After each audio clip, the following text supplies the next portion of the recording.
Maybe I don't think I'll talk about election forecasting, but I will tell you about our research explaining why it can be rational to vote. So first, I should just, like, the sort of background, probability of your vote making a difference in the national election is very small. And so some people have argued that voting is irrational, and like maybe people shouldn't do it.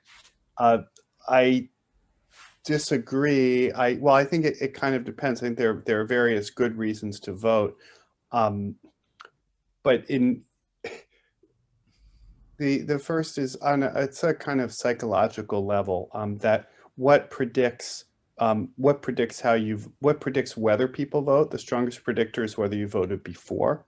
So I like to think of voting as a habit. And so just as in poker, we say you don't evaluate the play, you evaluate the strategy.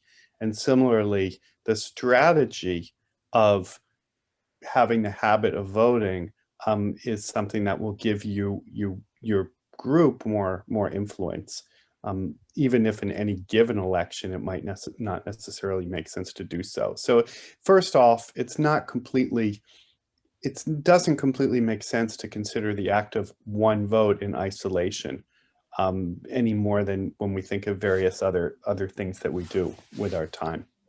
Um, then the second thing, of course, is that we are part of groups, and groups can politically mobilize. And you can see that groups that are geographically concentrated and vote at a high rate can influence policy. And so it can be rational to enter into a compact with other people, and vote at a high rate, in order to advance your group interests. But the third thing is that even at a completely purely individual level, there's a rational reason to vote if you live in a swing state. And it goes like this: that the probability that your vote is decisive if you live in a swing state, decisive in the sense of your state being tied, so your vote is necessary, and your state's electoral votes being necessary to swing the electoral college. In a swing state, it's on the order of 1 in 10 million.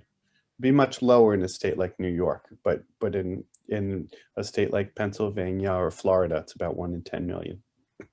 Now, why should you vote if there's a 1 in 10 million? Suppose that voting has the inconvenience factor that's worth $5 to you, you're waiting online, whatever. Could it possibly be rational to spend $5 for a 1 in a million, 1 in 10 million chance of anything? Because what are you going to get personally out of your candidate winning? Well, the answer is you don't have to get something personal for something to be rational. So let me suppose that my preferred candidate, whoever he may be, I consider him better than the opposition for the country as a whole. To the extent, it's somewhat arbitrary what number I put, but let me say it's worth the equivalent of giving $5,000 to every American for my preferred candidate to win.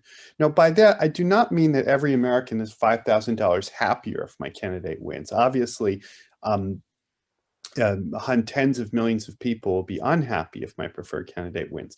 What I mean is I think my preferred candidate will do better managing the economy, foreign policy, public health, all sorts of other issues, environment, business regulations, you name it. On net, I think my candidate will be better. And I think in terms of public good, it would ultimately be the equivalent, not based on people being happy or sad about the election result, but ultimately the outcome of how it affects people's lives. Now, if that's true, let's take $5,000 and multiply it by 330 million, and you don't need to be a math major to know that that's a very large number. So what I think of voting in a swing state as purchasing, I spend $5 or the equivalent to purchase a lottery ticket, which has a 1 in 10 million chance of an incredible benefit. It's like, it would be very much as if I bought a lottery ticket, but instead of giving me $1 million, the lottery is giving $1 trillion to charity, which I don't think trillion is not so unreasonable when you think of things like the cost of the Iraq War, the cost of coronavirus, that we weren't prepared for, and so forth. So now, one reason I really push back against people who talk about the irrationality of voting is, to me, they're making a pseudo-technical argument that is essentially anti-democratic, because first they're telling you not to vote, but then second, they're kind of disparaging the electoral process, because the implication is if it's foolish to vote, then who votes? Foolish people. And why should we be governed by the decisions of foolish people?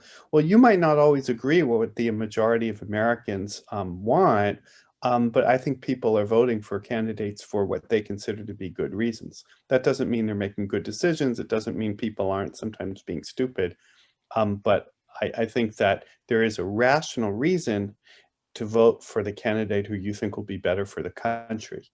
This fits with surveys because when you ask people about why they vote, people do tend to say it's not for personal benefit, for benefiting the country. So it's consistent with that. And this is, by the way, it's different than saying people vote because it's their civic duty. It's fine to vote because it's your civic duty. If I vote in New York, I can vote for anybody. It doesn't matter. In fact, I personally regularly cast protest votes for silly reasons. Like I've voted more than once for the candidate I didn't like because I didn't like the leading candidate either, and I didn't want that person to get such a big margin of victory and get their head swelled. I mean, stupid things like that. So that's like, but I vote, I'm in the habit of voting, and that's fine. But if you're in a swing state, then it's completely rational, and I think it's an error. This is what we see. So you see a lot of this since math, and this is math of democracy here.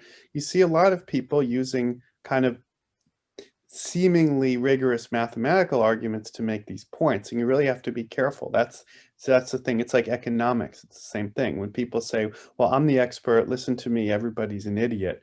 And as a political scientist, I don't like those arguments. And as someone with a math background, I'm fortunate enough to be able to take these apart.